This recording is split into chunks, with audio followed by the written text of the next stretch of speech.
Halo Tribuners, senang sekali saya Ajeng Hatalea bisa menyapa kembali Tribuners. Tentunya kita di program Tribun Bastory spesial Hari Kanker Sedunia 2023 Tribuners.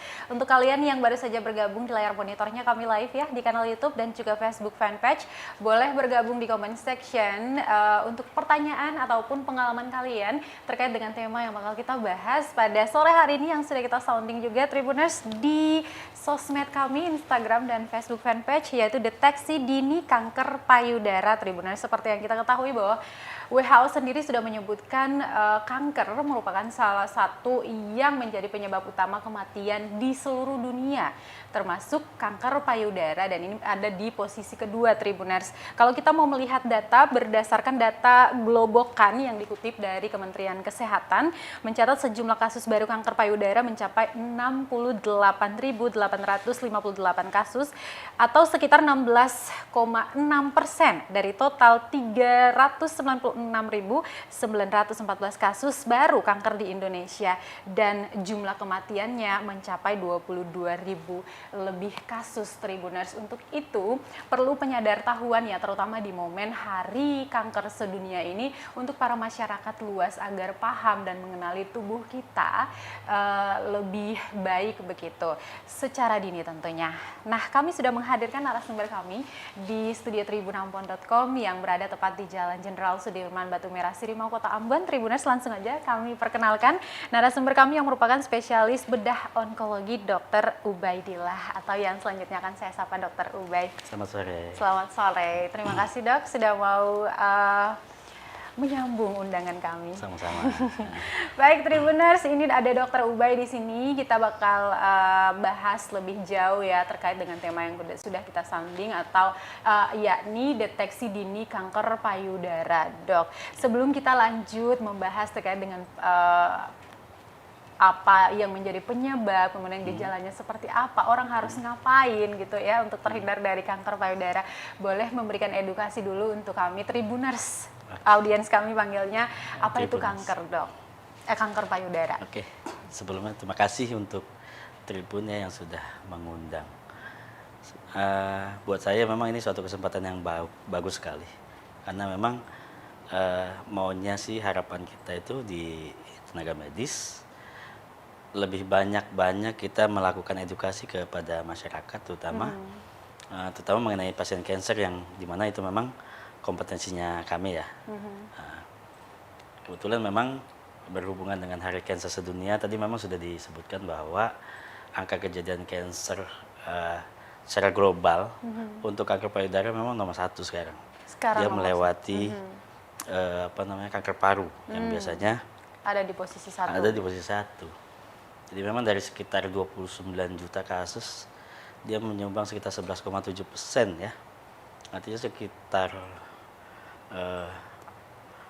2.400.000, 2.300.000 sekian itu dia kanker payudara.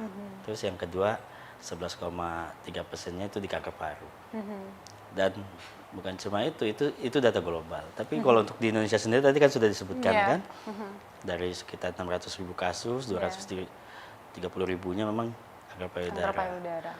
Nah, kebetulan kita yang domisili di Ambon sini, saya pernah melakukan ini ya riset kecil-kecilan waktu saya selesai itu untuk angka kejadian kanker payudara yang ada di Ambon sini, Maluku, dari semua kasus kanker. Kanker kan bukan cuma kanker payudara ya, kanker tiroid, kanker yang lain-lain. Yang saya dapati adalah bahwa angka kejadian kanker payudara itu tertinggi, kanker payudaranya sekitar 40% dari total semua kanker. Wow. Nah, kalau untuk saya fokusin lagi untuk kanker tumor di payudara. Mana yang jinak, mana yang ganas. Rupanya memang dia sama posisinya 60-40, 62 sama 38 sekitar segitu. Artinya apa? Ini masalahnya di mana? Kenapa kok bisa sebanyak ini gitu ya? Ya memang sesuai dengan data di Indonesia, sesuai dengan data dunia. Jadi kalau menurut saya memang masalahnya adalah di edukasi yang menurut saya kurang, itu yang paling penting. Karena banyak sekali masyarakat yang tidak tahu akan gejala-gejala kanker payudara. Ya. Banyak masyarakat yang tidak berani datang ke rumah sakit karena takut. Terus kebetulan kalau kita di daerah Maluku ini masyarakat dari luar-luar pulau, Betul, ya kan? Ya. Mungkin ada kendala ekonomi juga. Terus ada juga karena memang tidak tahu, pikirnya mungkin penyakit biasa, padahal itu suatu tanda-tanda kanker. Makanya mungkin perlu sekali masyarakat perlu tahu untuk apa sih tanda dan gejalanya. Kenapa kita ambil tema deteksi dini? Ya tujuannya itu tadi. Ya, mengedukasikan, informasikan masyarakat tahu ke gitu. masyarakat lebih luas begitu ya. Karena kita juga menyumbang banyak angka kasus. Betul. Sampai kanker payudara itu berada di posisi 1 secara nasional, Tribuners. Nah, saatnya nih Tribuners dan juga dokter ya, ini kita kasih kesempatan juga nih buat Tribuners kalau mereka mau bertanya. Oke. Terkait dengan kanker, dok, kanker payudara nih dok, kenapa sih seseorang itu bisa terkena kanker payudara? Bagaimana bisa gitu? Oke. Jadi kalau bicara secara umum kanker ya. Kanker itu adalah suatu kelainan pertumbuhan sel yang abnormal, yang dia terus-menerus tumbuh di luar siklus selnya. Jadi dia tidak mengikuti siklus sel. Normalnya tubuh kita memang sel itu akan bertumbuh, nanti ada saatnya dia mati, digantikan dengan yang baru. Tapi kalau dia tidak mengikuti siklus itu, dia terus tumbuh, gitu kan. Nah, penyebab utamanya apa? Untuk secara umum memang penyebab utama kanker payudara itu belum diketahui. Tapi penyebab kenapa terjadinya kanker itu karena memang salah satunya adalah karena kelainan kegagalan dari DNA. Maksudnya gini, DNA pada saat rusak dia memiliki kemampuan untuk merepair. Ya kan? Merepair kayak kalau mobil di repair baik lagi ya. Kalau rusak. DNA juga seperti itu. Atau dia akan berubah tidak seperti susunan sebelumnya. Akibatnya apa? Dia jadi kelainan yang abnormal secara permanen gitu ya. Kemudian nanti ada lagi penyebab itu kan cuma penyebab utamanya. Terus kemudian ada faktor-faktor yang menyebabkan itu nanti akan terjadi gitu. Contohnya umpamanya untuk faktor yang kita biasa bilang untuk faktor resiko. Faktor resiko untuk kasus kanker payudara banyak sekali. Ada faktor yang internal, dari eksternal. Artinya faktor internal ya. Kayak umpamanya faktor internal yang tadi kelainan DNA yang memang sudah abnormal. Tapi terus faktor eksternal kita ada paparan radiasi, zat-zat karsinogenik gitu kan. Nah, nanti ada juga faktor resiko tinggi untuk pasien-pasien kanker. Mana aja sih pasien orang-orang yang berisiko tinggi terkena kanker payudara ya. Setelah tadi ada kegagalan dari DNA tadi. Salah satunya adalah umpamanya pasien menarki dini itu menstruasi lebih awal di bawah 12 tahun. Di bawah 12 tahun itu jadi, juga faktor risiko. Salah satu faktor risiko tinggi terjadinya kanker payudara. Jadi artinya paparan estrogen sudah dimulai lebih dini, lebih dulu. Karena memang penyebab dari kanker payudara itu karena masalah hormon estrogen juga. Terus kedua, dia menopause lebih lama, di atas 55 tahun. Itu kembali lagi artinya paparan dari mulai dia selama dia belum menopause, artinya dia masih terpapar dengan estrogen. Menopause normalnya di 55 tahun ke bawah. 55 tahun ke bawah. Nanti kalau menopause memang sesuai dengan ininya rata-rata usia memang 55 tahun. Terus yang ketiga itu pasien yang tidak memiliki anak. Tidak melahirkan anak, tidak punya anak. Kemudian pasien yang sudah punya anak tapi tidak mau menyusui umpamanya. Ya, karena laktasi itu kalau pada saat kita menyusui itu memperpanjang tuh mengurangi terjadinya resiko kejadian kanker payudara. Luar biasa tubuh perempuan ya. Iya, jadi memang karena di perempuan kan kita punya ovarium, disitulah sumber utamanya untuk estrogen gitu kan. Makanya angka kejadian perempuan sama laki-laki kan jauh tuh. Iya. Itu faktor utama untuk kejadian kanker ya pasti di perempuan 100/1 gitu kan. Terus tadi ada faktor-faktor tadi, belum lagi obesitas. Obesitas juga. Kegemukan itu mempengaruhi juga. Kemudian dari lifestyle itu selain obesitas, diet tinggi lemak, ya. Terus pasien-pasien dengan kecenderungan minum-minuman alkohol dan merokok, ya. Oke. Tambah lagi nanti itu dari lifestyle. Jadi ada faktor-faktor yang bisa dirubah dan tidak bisa dirubah. Misalnya? Ya tadi kalau yang bisa dirubah mungkin Lifestyle tadi lifestyle. ya? Ya toh. Kalau obesitas kita bisa turunin Ya.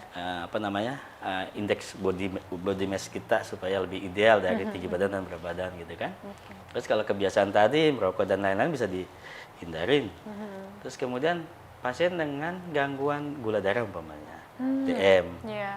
itu harusnya kan bisa dikontrol, bisa diobatin. Pasien dengan hiperlipidemia, dengan kolesterol gitu, itu bisa juga ditekan gitu ya. Yang begitu-begitu bisa dirubah. Tapi faktor yang tidak bisa dirubah ya tadi internal usia, tadi ya. wanita, terus dia mens umur berapa, Ya. terus menopause umur berapa, itu tidak bisa tidak bisa diubah begitu ya. Tidak bisa Jadi diubah. selagi masih hal-hal yang masih bisa diubah, misalkan Harus ya. lifestyle tadi, termasuk ngerokok, apalagi itu minuman keras dan lain sebagainya, itu bisa dihindari, ya sebisa mungkin dilakukan sedini mungkin begitu ya. Betul, Dok ya. betul. Baik Dok. Kalau kita di masyarakat awam nih ya, kita yang kebanyakan orang berpikir bahwa oke, kanker sama tumor itu sama gitu ya. Oke. Tapi sebenarnya ada perbedaannya gitu kan ya. Oke. Apakah seperti apa nih? Boleh Oke, iya. Jadi dijelaskan. kalau kita untuk mendiagnosa pasti bahwa ini suatu kanker atau bukan, memang ada namanya pemeriksaan histopatologi. Pemeriksaan histopatologi itu bagaimana? Kita ambil jaringan tumornya, kita periksa. Itu gold standar, ya kan? Nah, setiap benjolan itu macam-macam tuh penyebabnya. Ada karena kelainan endokrin, ada karena kelainan memang inflamasi, reaksi inflamasi, ada juga memang karena neoplasma. Neoplasma itu tumor.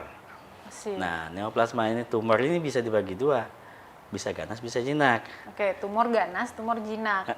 Sama-sama. Tumor kanker itu tumor, tapi tumornya sifatnya ganas. Nah, sekarang bedanya apa sih, gitu ya? Tumor ganas sama tumor jinak bisa nggak dibedain secara klinis tanpa dilakukan pemeriksaan apa-apa dulu dia? Yeah. Bisa. Jadi kalau untuk di kasus di payudara, untuk tumor jinak itu umumnya dia berkapsul. Dia karena ada kapsulnya, jadi kalau kita raba, kita akan meraba seperti kenyal, seperti kelereng, ada batasnya lebih tegas, jelas. Tapi kalau umpamanya tumor ganas, dia tidak berkapsul, dia karena sifatnya dia agresif, invasi, dia menyerbuk lah ke jaringan sekitar itu. Umpamanya tumor tapi ada jaringan sekitarnya, dia makan ke situ. Ya. Makanya kalau kita raba, dia batasnya titik nggak jelas, kadang-kadang tepinya nggak rata seperti itu. Terus kedua, permukaannya kalau kita raba dia lebih kenyal kalau untuk tumor jinak. Lebih kenyal. Kalau tumor ganas itu keras. Gitu. Untuk pada saat kalau memang kita bisa ditemukan pada saat perabaan. Yang problemnya adalah gimana kalau untuk kasus yang belum teraba gitu ya. Yang masih belum, apalagi umpamanya orang periksanya waktunya salah. Umpamanya kita ada waktu-waktu kapan kita harus periksa. Oke. Jadi ada namanya kalau di kita biasa edukasi, kita harus galakan ada yang namanya sadari ya. Sadari. Oke, periksa payudara sendiri. Nah, gimana caranya, apa yang harus diketahui, apa yang harus diperiksa gitu kan. Nah, untuk sadari itu nanti kita ngelihat ada nggak kelainan di di payudara kita. Umpamanya apa yang kita cari, ada nggak seperti luka lecet. Terus ada nggak seperti lesung pipit. Kadang ada payudara yang seperti lesung pipit ketarik gitu. Itu karena memang ketarik masuk ke dalam. Kayak lesung pipit. Oh, jadi kayak lesung pipit yang kayak gini ya, kayak betul. Tapi dia di payudara kan harusnya nggak ada. Iya. Terus ada nggak umpamanya puting payudaranya dia tertarik ke dalam, inversi ke dalam. Terus ada apa tidak umpamanya benjolan yang tampak gitu. Kalau memang tidak tampak, nanti kita lihat pada saat kita periksa pada saat perabaan. Terus kemudian ada nggak gambaran seperti kulit ceruk. Nah, jadi kalau memang ada seperti itu kita harus sadanis ya. Sadanis maksudnya kan tadi kalau sadari kita periksa payudara sendiri. Sadanis itu kita periksa payudara secara klinis dan itu harus ke dokter. Nah dok, tadi itu kan gejala-gejala yang bisa dilihat secara kasat mata dan juga indera perasa kita begitu kan ya. Betul. Bagaimana dengan gejala lain yang ditimbulkan ketika seseorang itu dia mengidap kanker payudara? Secara umum sebetulnya kalau gejalanya masih dini, kadang-kadang pasien itu nggak tahu dia menderita kanker payudara, gitu kan. Makanya kenapa? Silent killer nggak sih itu, dok? Betul, silent killer. Cuma yang bukan silent killer seperti jantung ya. Maksudnya gini, kenapa kita perlu edukasi? Karena memang kita kadang dapati pasien dengan kondisi yang sudah stadiumnya lanjut, gitu. Kan kalau yang paling sering di berapa tuh, stadium berapa itu? Biasanya 3A 3B untuk stadium lanjut ya. Wow. Memang itu sekitar angkanya memang di Indonesia 80% ya. Rata-rata kita temukan dalam keadaan stadium lanjut di sini. Kita berbeda sekali sama di Amerika atau Jepang. Mereka 70% ketemu untuk stadium dini. Stadium dini itu untuk stadium 1, stadium 2 gitu kan. Kalau stadium 3 itu sudah stadium lanjut. Bahkan di kita itu banyak juga yang datang sudah stadium metastasis. Wow. Yang stadium 4 yang sudah stadium akhir ya. Salah satunya karena kurang edukasi tadi ya. Salah satunya tidak itu. Berani memeriksakan diri. Pertama mungkin malu dengan sudah tumor sudah kayak apa borok, atau yang paling sering karena pasien coba dulu diobatin dengan obat-obatan herbal alternatif. Jadi kalau untuk timing yang terbaik untuk kanker payudara adalah sedini mungkin kita dapati itu semakin progresnya semakin bagus. Karena ini berhubungan dengan angka kesintasan hidup pasien. Ya, semakin dini kita dapati, semakin dini kita obati, angka kesintasan hidupnya pasien itu makin panjang. Makin panjang. Umpamanya kita ketemu stadium 1, gitu kan. Stadium 1, stadium 2, itu masih pasien dalam 5 years, dalam 5 tahun masa hidupnya itu masih sekitar 95%. Ke 10 tahun dia sudah berkurang menjadi 85%. Beda dengan yang stadium akhir, 0-5% saja kemampuan dia hidup dalam 5 tahun. Kalau stadium 2, dia bisa bertahan sampai 60% ya untuk dalam 5 tahunnya ya. Maksudnya bertahan itu dalam 5 tahunnya. Kemudian stadium 3 tuh berkurang lagi jadi 30% gitu loh. Baik dok. Sejauh ini yang datang itu pasien dengan usia berapa sih dok? Paling banyak? Kalau dari pasien-pasien yang saya tangani kebetulan memang sesuai dengan literatur yang ada juga memang kan masa-masa mulai terdeteksi adanya tumor payudara itu maksudnya kasus kejadian itu meningkat di usia 30 tahun sampai 40 tahun.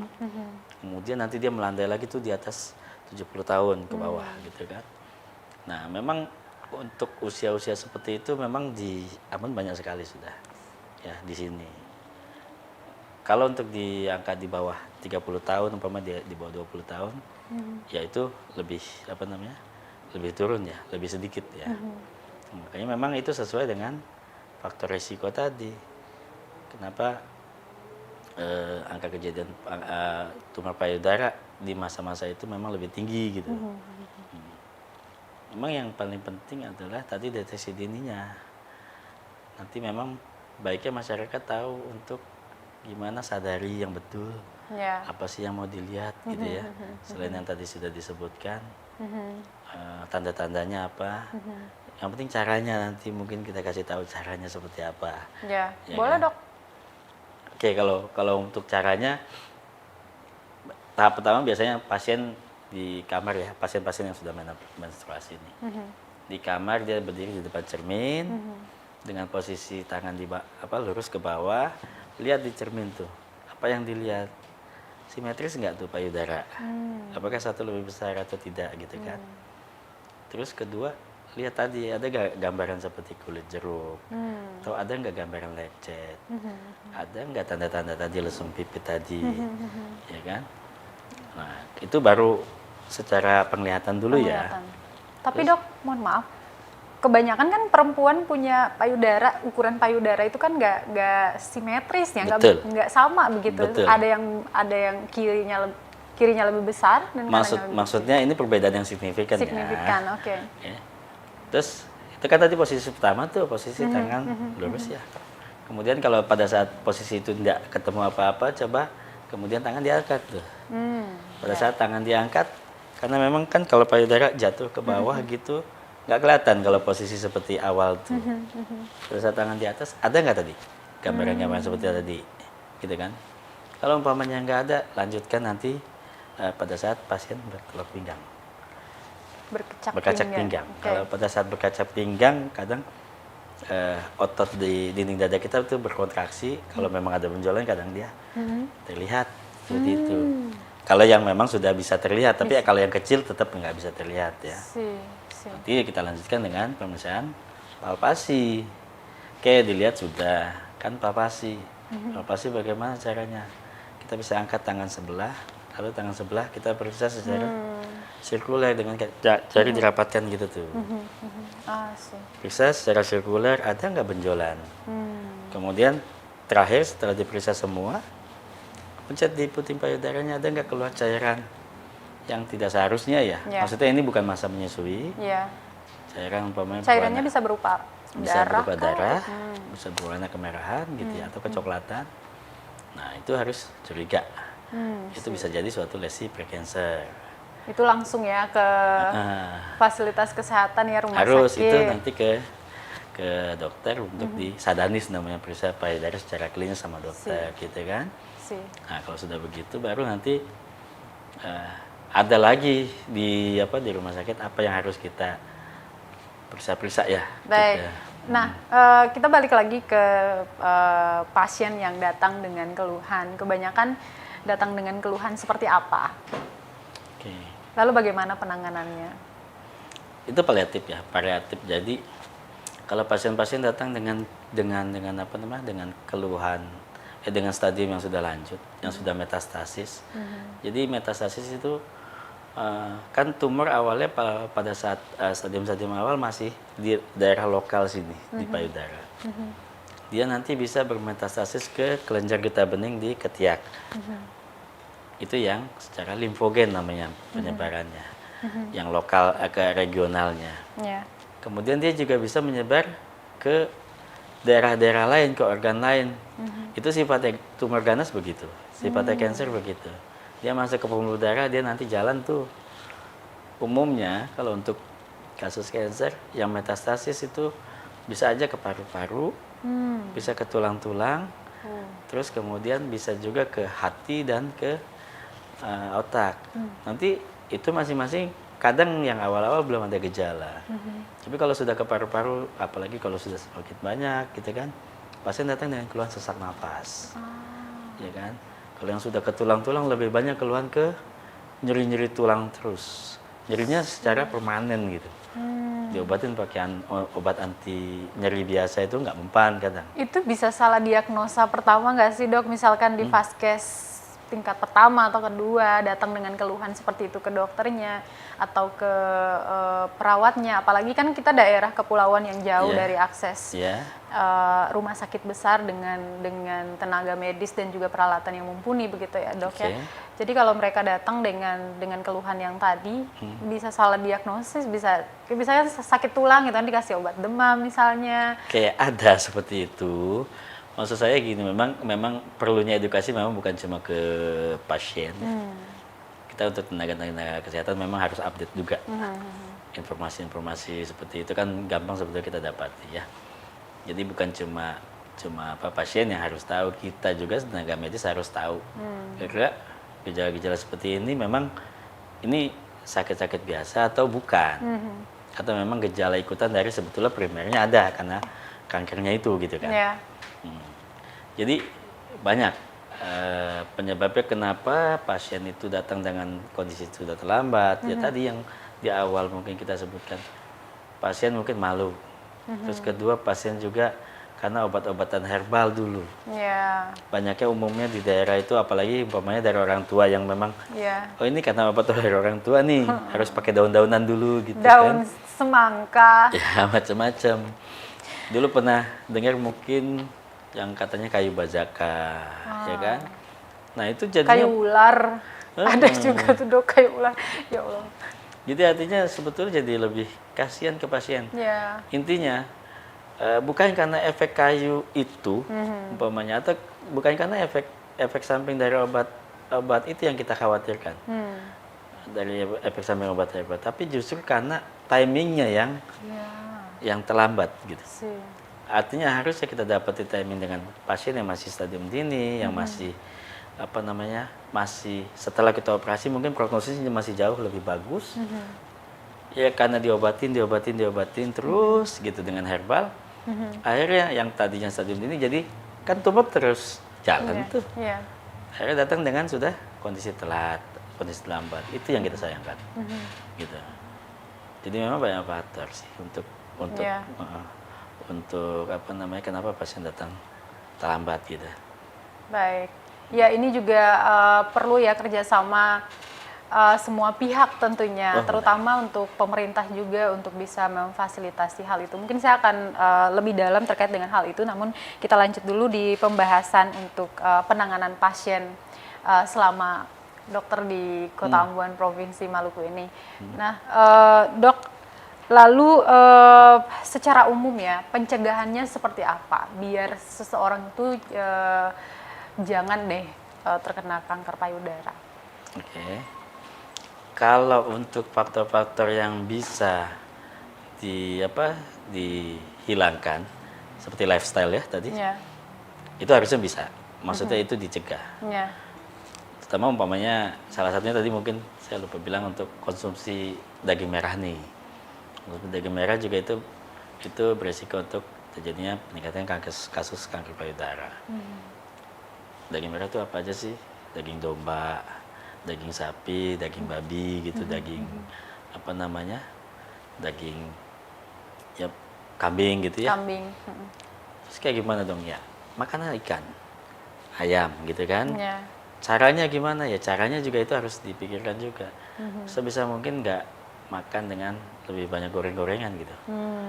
Dikukus lah, direbus, atau dipanggang. Tapi panggangnya bukan panggang yang pakai arang ya. Nah, itu jauh lebih. Itu memang kita biasanya edukasi untuk pasien yang sudah terkena kanker payudara, itu pola makannya seperti itu tuh. Hindari makan-makanan yang berminyak yang berlebihan nih, penggunaan.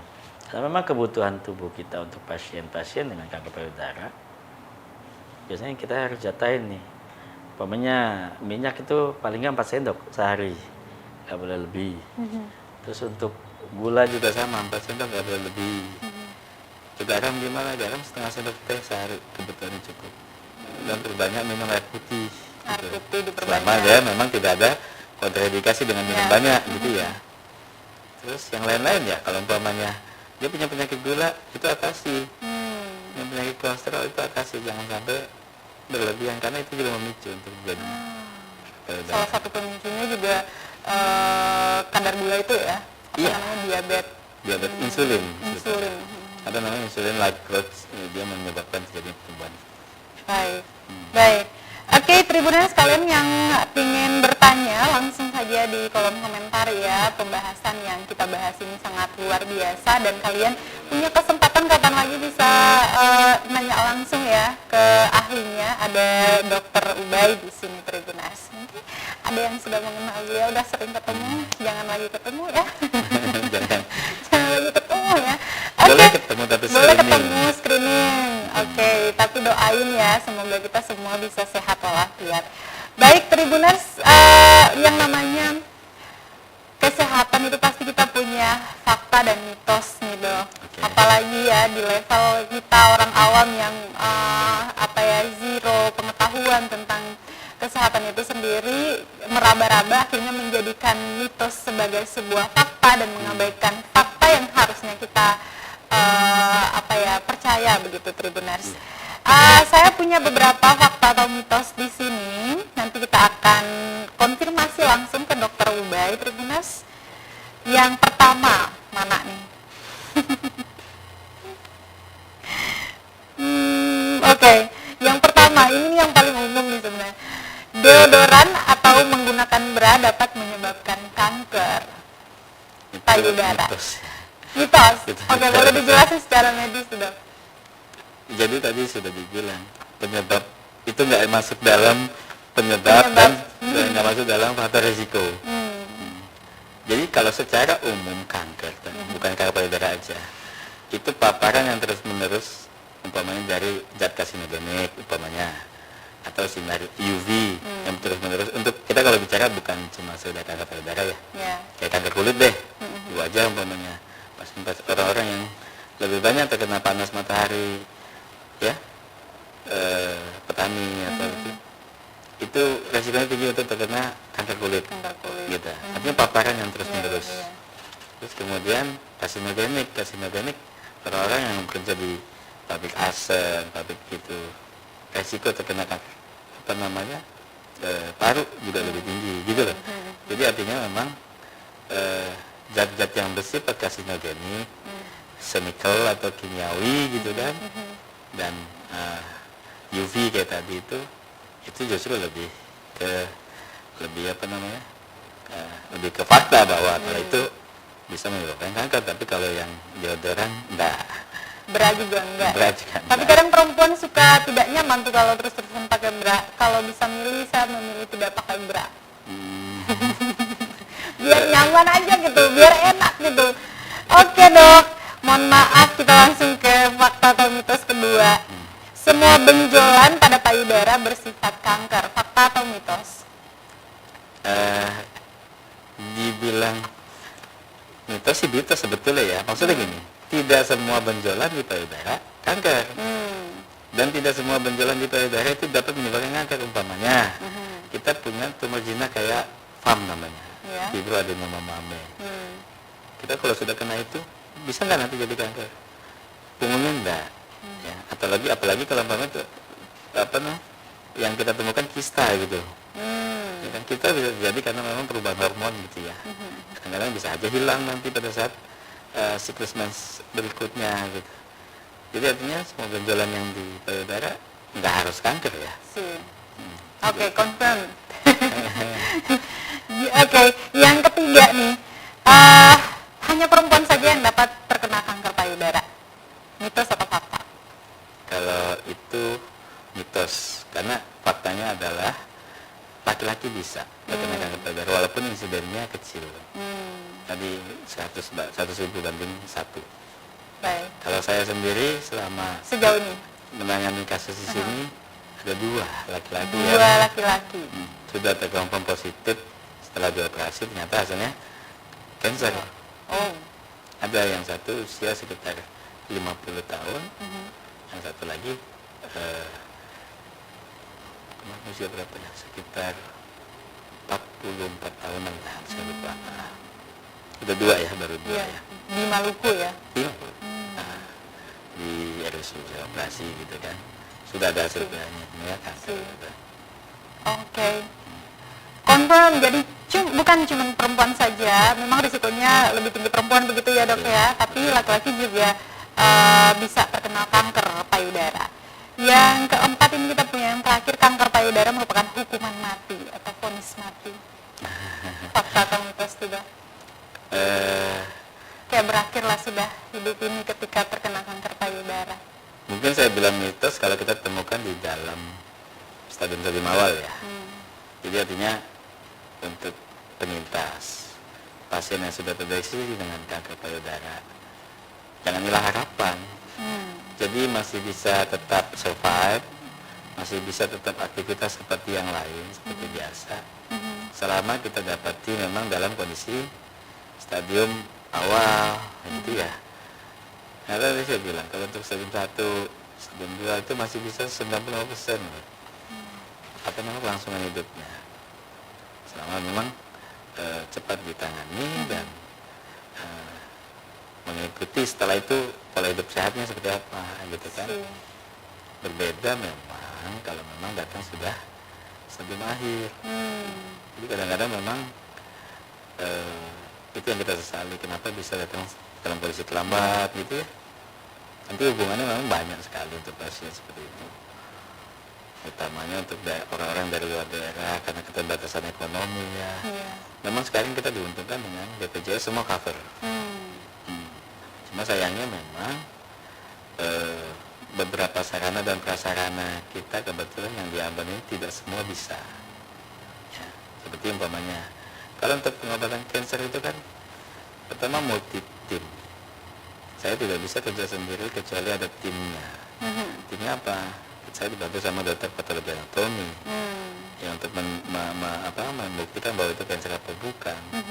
Terus saya juga dibantu sama dokter radiologi, ya kan, untuk untuk melihat sejauh mana sih penyebarannya, gitu kan. Nah, selain itu yang kita butuhkan adalah selain tadi multi tim, setelah tindakan pertama untuk kanker payudara adalah selama dia masih bisa dioperasi, memang operasi. Berbeda halnya kalau pasien datang dengan sudah stadium lanjut yang sudah metastasis. Maksudnya apa tuh, Dok? Jadi tadi tumornya bukan cuma di sini, dia sudah jalan ke paru-paru, menjalar ke organ tubuh lainnya. Sudah jalan di paru-paru atau di tulang atau di hati. Itu tindakannya bukan operasi lagi. Harusnya? Kita harusnya tindakannya kemoterapi. Kita sistemik terapi dan melakukan kemoterapi gitu.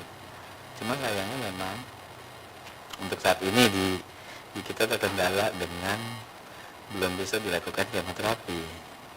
Jadi itu juga salah satu tantangan ya.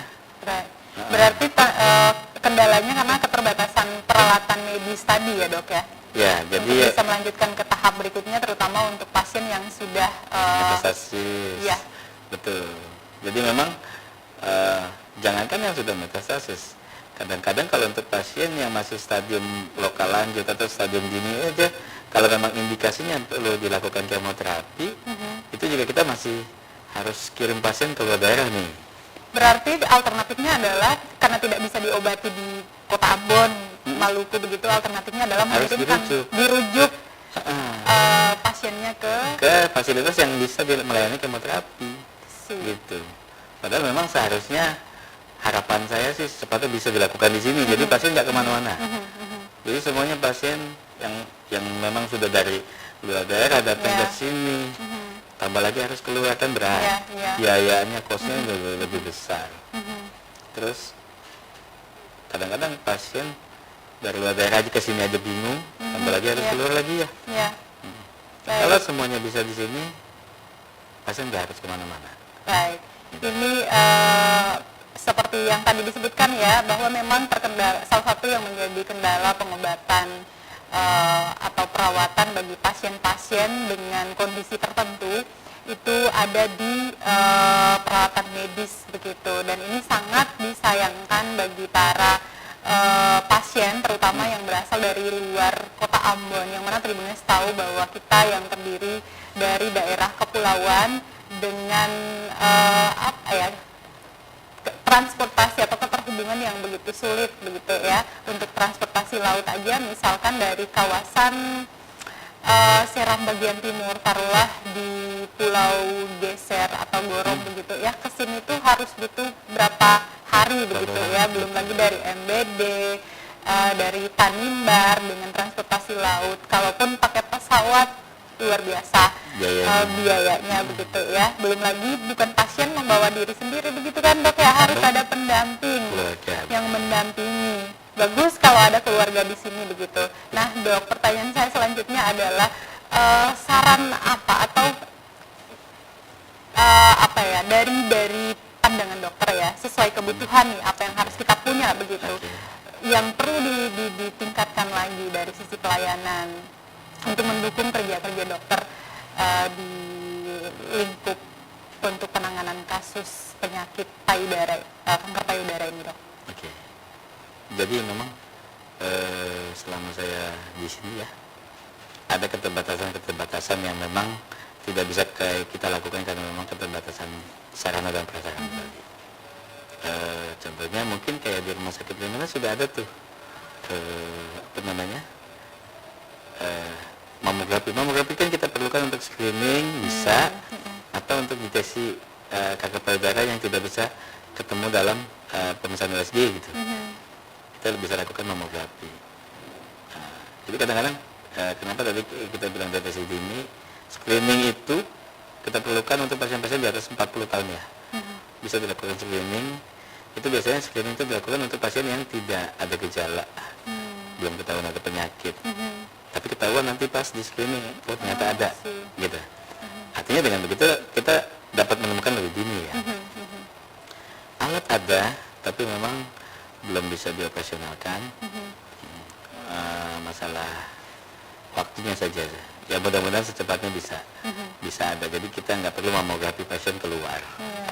Terus kedua, untuk pemeriksaan patologi anatomi, memang kita hanya sebatas tahu di sini untuk ini tumor ganas, ini tumor jinak, tapi nggak bisa periksa lebih lanjut. Mungkin seperti itu yang perlu saya harap sih ada di sini. Jadi nggak perlu kirim sampel pasien itu keluar, dan kan tunggunya juga waktu tunggunya lebih lama. Terus pasien harus biasanya harus biaya sendiri lagi tuh kalau keluar karena dia sudah di luar rumah sakitnya. Nah, kemudian